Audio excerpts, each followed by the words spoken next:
नमस्कार, मैं विजय कुमार। आपका हमारे चैनल पर स्वागत है। बढ़ते हैं खबर के तब खबर है बड़ी दुख भरी है। खबर दुख भरी कहने का मतलब कारण यह है कि 1 अगस्त को जब सुप्रीम कोर्ट ने आरक्षण को क्रीमी लेयर आरक्षण को 2 भागों में बांटने की सलाह दी थी कि सभी राज्य इस पर डिस्कशन करें और इसको लागू भी करें, तो पूरे देश के अंदर दलितों के अंदर SC/ST के अंदर जो है एक रोष फैल गया था और नाराज भी थे।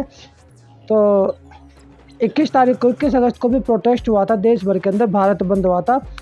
इसका असर उत्तर भारत में देखने को मिला था और कई जगह ट्रेनें रोकी गई थी, सड़कें रोकी गई थी। यहाँ तक कि एक जगह तो ऐसा भी हुआ था कि SDM को भी मार खानी पड़ी थी। उन्हीं के अधिकारियों ने SDM को समझ नहीं पाया और डंडा उनको मार दिया था। उसके बाद चंद्रशेखर आज़ाद भी सड़कों पर निकले थे, संविधान की बुक हाथ में निकले थे और काफ़ी बड़ा प्रोटेस्ट हुआ था। लेकिन दूसरी तरफ वाल्मीकि समाज के कुछ लोग जो भाजपा को सपोर्ट करते हैं, जो मानना, जो लोगों का कहना, जो भाजपा को जो सपोर्ट करते हैं, उन्होंने जो है 21 अगस्त के प्रोटेस्ट को सपोर्ट नहीं किया और उनका कहना ये था कि हम 21 आरक्षण का जो क्रीमी लेयर उसको लागू करवा के रहेंगे। यानी वाल्मीकि समाज के लोगों को आरक्षण का फ़ायदा पहुंचाने की उसमें बात कही गई थी।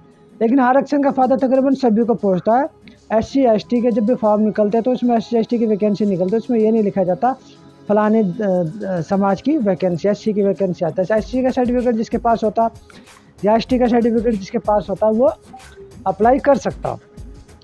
लेकिन लोगों की मानसिकता, लोगों को जब भड़काया जाता है तो दरार डाल ली जाती है। तो किस तरह से दरार डाली है तो आप लोगों ने देख ही लिया। जो 2 हिस्सों में वाल्मीकि समाज नाराज़ हो गया और चंद्रशेखर आज़ाद के पीछे हाथ धो के भी लगा और साथ में बोल भी रहा कि हम 11 लाख रुपए जो हमने दिए थे चंद्रशेखर आज़ाद को उसका भी वो ताना मारे। जबकि चंद्रशेखर आज़ाद पार्लियामेंट में पहुंचा और समाज की आवाज़ जो वो वहाँ पे उठाता है, तमाम समाज की आवाज़ उठाता है, बहुजन समाज की वो आवाज़ वहाँ पे उठाता है, यहाँ तक कि जनरल कैटेगरी के लोगों की भी आवाज़ उठाता है। समानता की बात वो करता, कभी भेदभाव नहीं करता। तो 11 सितंबर को चंद्रशेखर आज़ाद ने भी ऐलान किया था कि हम जो है 11 सितंबर 2024 को दिल्ली के रामलीला मैदान में एक रैली करेंगे और निष्कर्ष करेंगे, डिस्कशन करेंगे कि भाई संविधान के जो छेड़खानी हो रही है या क्रीमी लेयर बनाई जा रही है SC/ST के अंदर, जो क्रीमी लेयर बनाने की जो बात करी जा रही है, समाज को जो 2 हिस्सों में बांटने की जो कोशिश की जा रही है, उस बात को लेके 11 सितंबर 2024 को दिल्ली के रामलीला मैदान में एक रैली आयोजन की गई थी। पिछले 1 महीने से इसका प्रोग्राम चल रहा था, जगह जगह पोस्टर भी बट रहे हैं, लोगों को बताया भी जा। चंद्रशेखर आज़ाद ने जो परमिशन भी ली थी, बाकायदा दिल्ली पुलिस से परमिशन भी ली थी, अपने MP के लेटर पैड पर लिख के परमिशन भी ली थी और परमिशन मिली भी थी। लेकिन अब परमिशन हो गई रद्द।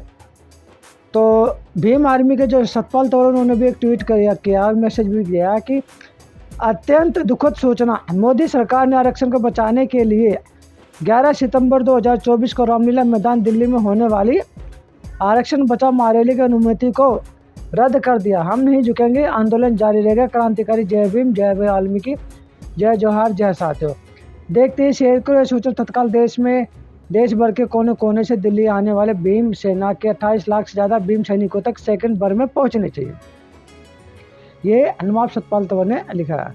उसके अलावा एक बात तो इन्होंने और भी लिखी है कि कृपया दिल्ली पुलिस के इस परमिशन रद्द के पत्र को शेयर अवश्य करें। यदि कोई साथी अपनी मेहनत मजदूरी छोड़कर आएगा तो दिहाड़ी से भी जाएगा और दिल्ली पुलिस भी मुकदमे दर्ज करेगी।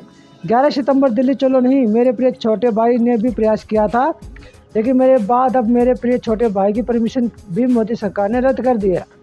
लेकिन दुख इस बात का कि मेरे छोटे भाई ने आरक्षण के लिए परमिशन नहीं लगाई, बल्कि अपनी पार्टी के राष्ट्रीय अधिवेशन के लिए लगाई थी। आदरणीय मोदी जी, माना कि मैं आपका विरोधी हूँ, मुझे आरक्षण पर परमिशन मत दो, कोई बात नहीं, लेकिन मेरे छोटे भाई को उनकी पार्टी के राष्ट्रीय अधिवेशन पर के तौर पर परमिशन दे देते। मैंने पहले भी उनके लिए बहुत त्याग किया। हर मुसीबत में मैं अपने छोटे भाई के साथ कंधे से कंधा मिलाकर खड़ा हूँ। ये कहना है सतपाल तंवर का। और स्क्रीन में साइड पे आप देख ही रहे हो कि परमिशन लेटर भी लगा। मैं थोड़ा सा परमिशन लेटर भी पढ़ के सुना दूँ, थोड़ा इंग्लिश में है। सब्जेक्ट क्या है? Regarding permission to hold national convention of the office bearer and party worker in Ramlila ground 11/9/2024। With reference to letter number 49/CS/MP/LS/2024 dated 20/8/2024 received from Shri Chandrasekhar Azad, Honorable Member of Parliament and National President of Azad Samaj Party, Kashiram, on the subject stated above and subsequent meeting of your good self with worthy DCP Central District regarding National Convention of the Office Bearer and Party Worker at Ramlila Ground on 11/9/2024 from सुबह 9 बजे से लेके 7 बजे तक. I have been directed to inform you that your request regarding permission to hold above mentioned event on 11/9/2024 has been considered, but the same has been rejected on the following ground. On the same date, यानी कि same तारीख को 11 तारीख को religious प्रोसेसन of मासूम का तजिया is also schedule in which nearly 30,000 से 40,000 people will participate and large number of police force will remain deployed in this event. The second reason क्या बताया? The procession of Masoom ka Tajia will pass through close proximity of proposed place of event. Additional event at Ramlila ground may cause huge problem of traffic movement in the area. ये permission letter था जो मैंने आपको पढ़ के भी सुना दिया, जो डिप्टी कमिश्नर ऑफ पुलिस ने लिखा है सेंट्रल डिस्ट्रिक्ट के, और copy forward to necessary action ACP Kamla Market, SHO Kamla Market. तो कहने का मतलब ये है कि जो चंद्रशेखर आज़ाद भाई को ने जो परमिशन ली थी मीटिंग ऑर्गेनाइज करने की, वो कैंसिल हो गई. 4/9/2024 का लेटर